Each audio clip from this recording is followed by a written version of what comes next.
Okay, so I'm going to show you guys some books, and I'm going to link them below that I think are great if you're trying to learn more about astrology. And first, what I always say is knowledge is really, really important. So for me, books have always been an important part of my life. When I was younger, my mom always took me to bookstores and to the library. I always had bookshelves of books. My mom read books, so it was just always a part of my life. I loved to learn. I still love to learn. And so it's not, even when I think I know something, I have to look it up. I have to research it. I know that I don't know everything, right?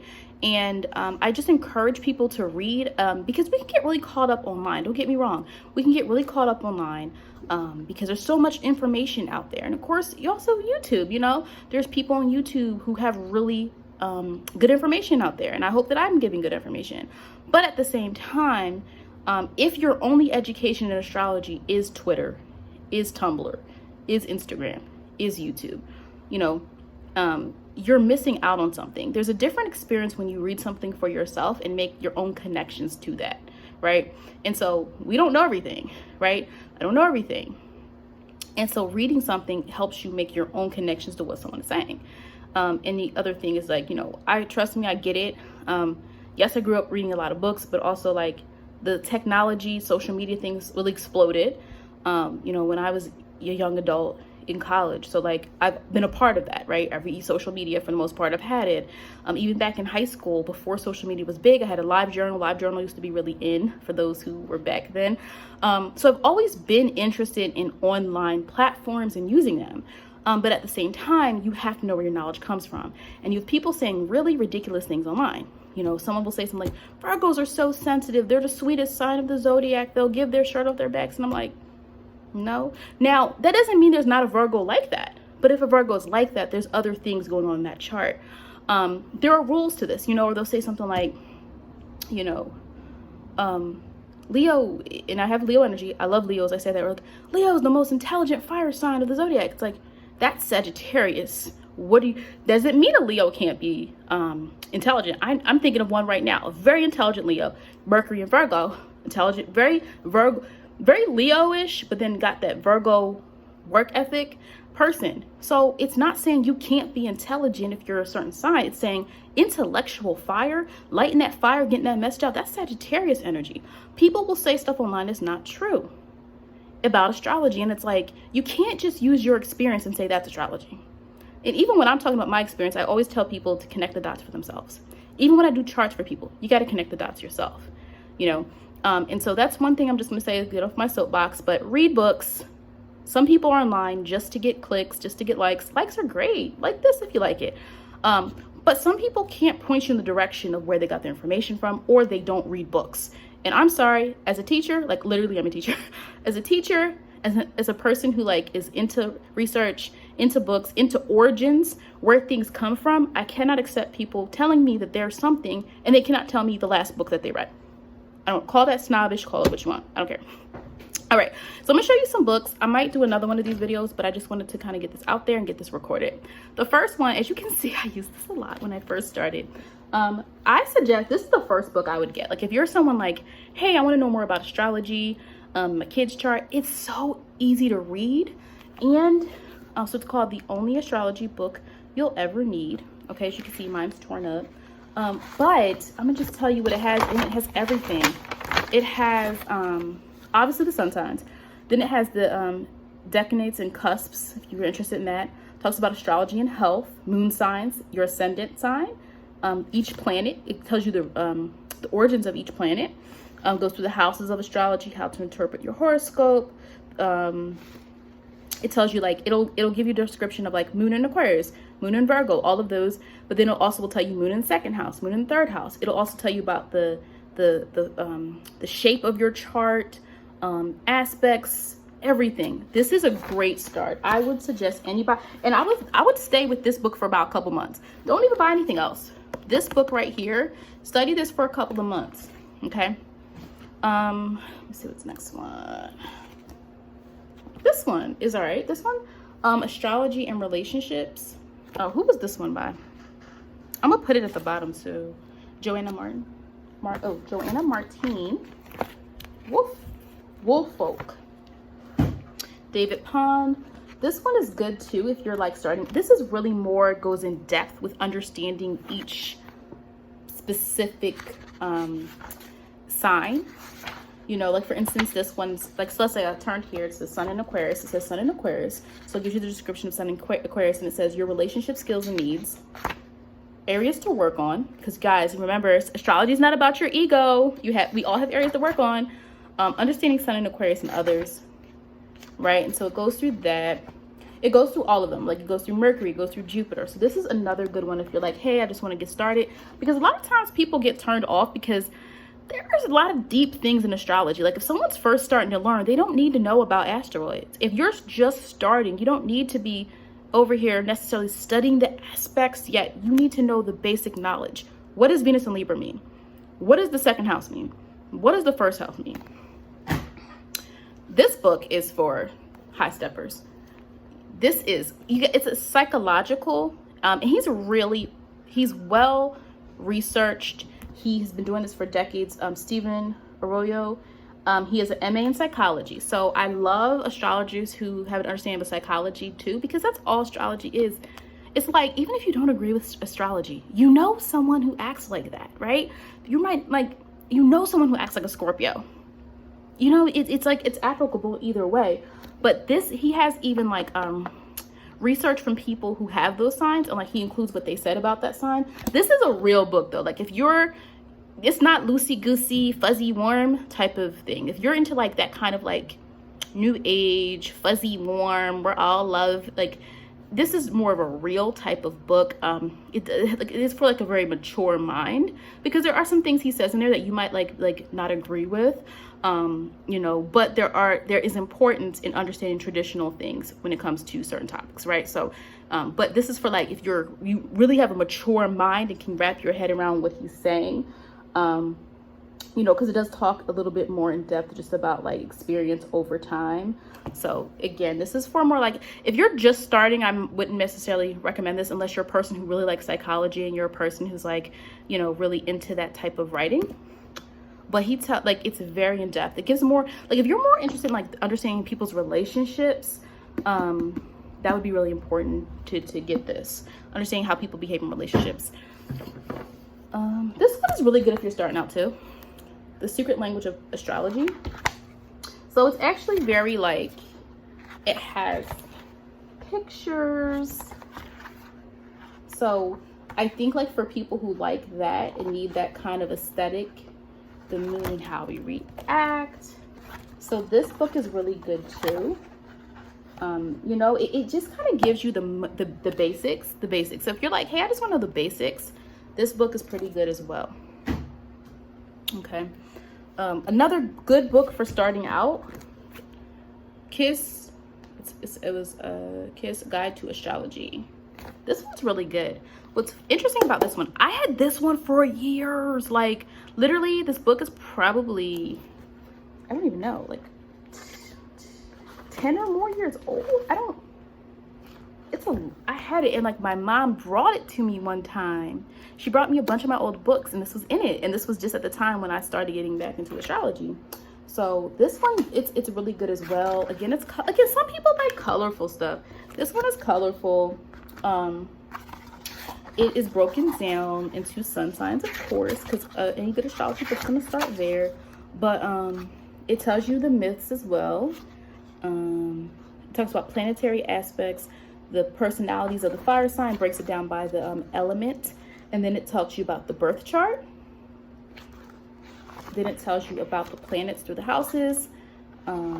It also, what I really like about this one, let's see if I can find it.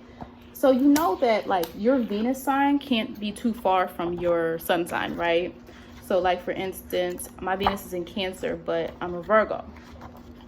A Sagittarius can't have a Venus in Cancer. So let me give you an example. So say Venus in Cancer.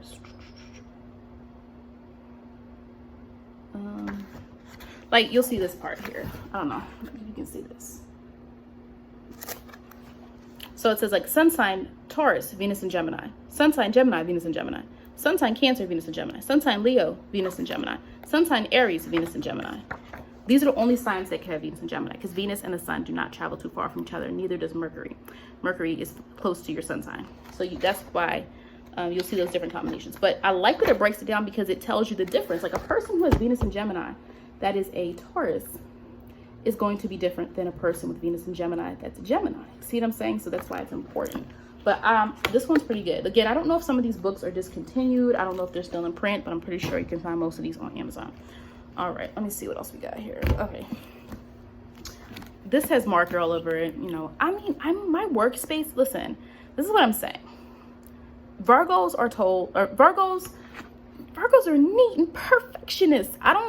I do agree that we like to improve things, and I think we care about things. I care about things being as perfect as they can, but I'm not obsessed with perfection. I know that perfection doesn't really exist.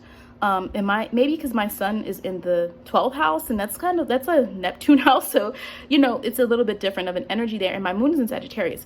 So there's so much, I'm so inspired by so many different ideas. Like I'll start writing this, and then I'll post this, and then I'll do this. So my space is not always neat. All right, it's never dirty, but I'm not really super organized like people say. I'm mentally organized, but my space tends to be, unless it's something specific, right? Like I like to keep my office clean. I like to keep my living room and kitchen clean and things like that. So like certain designated spaces, but even my office, like my desk is a mess. All right, there's so much going on. This is, again, it talks about the origins. It's called Astrology, the astrology of the sex and the sexes. I've talked about this book before. You know, it talks about different types of relationships, okay? And different types of people. Like it doesn't just talk about, you know, like heterosexual relationships. It does talk about like gay and lesbian relationships as well. So I thought that was interesting that it gives you a wealth of information no matter what you identify as. So I thought that was really cool. It's very, again, I wouldn't start with this. Now it depends on what type of reader you are, to be honest. Like if you're like you know, a reader that's really well read, like you like the psychology behind things, and you love read. Like if you just want the straight to the facts, do the ones that I say are introductory ones. This one is like going more deep into the psychology. Now this does not go into like Mercury signs and Venus signs and moon signs, but it talks a lot about the psychology behind it. Like for instance, it says here, let me see something I underlined some of this stuff. Let me see. It says, like, as a result, Gemini boy may learn to distrust other males in general, save for those in his gang, which he rules, often with the same iron fist he witnessed at home. Interesting. He strives to please his mom, wanting most to win a good boy pat on the head. With his father, Gemini eventually strikes the casual bargain of vague interaction or formalized indifference. So it's really interesting. Like, it does go back into also like people's relationship with their parents. Now, again, it doesn't go into the moon sign and your 4th house and your 5th house and all of that.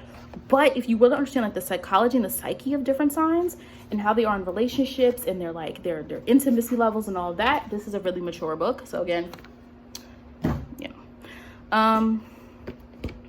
This book is really good too. I like this book. It's Black sun signs, so it's an African American guide to the zodiac. So it's not like it says anything completely different than anything else, but I like the way that it's written. There are sometimes the way astrology tends to be written, sometimes it's very Eurocentric when it describes what people look like. It's like, well, you know, fair skin's gonna look different for a Black person than another white person, you know, obviously.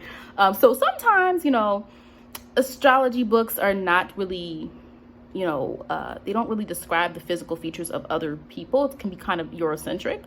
So this was interesting to read this. And this was actually a gift from my former principal, who's amazing, and one of my coworkers who actually coach, and she's amazing as well. So that they got this for me one year. It was my birthday. So this is good. You don't have to be African American to read it. It's a good read, but it speaks in a way in which, you know, it's speaking from this particular perspective. Again, I think you can learn from any book, anything with learning. Maybe it's my Sag moon. Take what applies to you and leave what doesn't apply to you. You don't have to always, you know, that's how I view learning. Like, it doesn't have to be like, oh my gosh, this book didn't describe me perfectly. What do I do? I take what I need from everything and then I apply it to my own self. You see what I'm saying? This book is cool if you're into moon cycles. It's really, again, quick. Again, some books are more in depth, but this is really quick read, but it focuses only on the moon. So if you're like, you know what, I would suggest this for people who know a lot about sun signs and are like, hey, I want to know more about this moon stuff. I have another really good book. It's I'll link it, but it's the sun and moon combinations. So if you look here, this is the, I don't know if you can see it, I'll read it. It has your moon signs.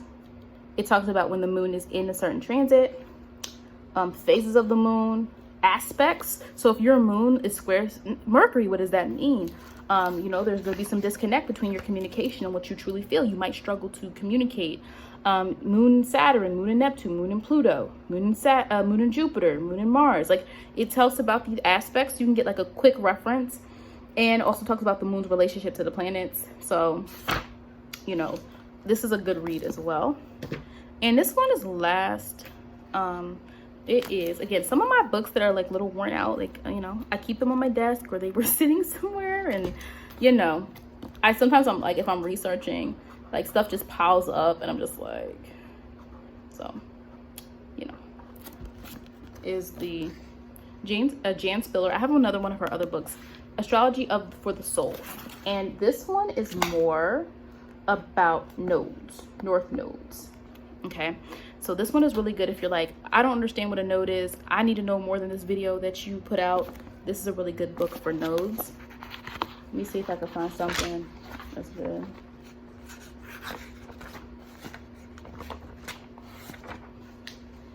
Gemini, Taurus, let's see.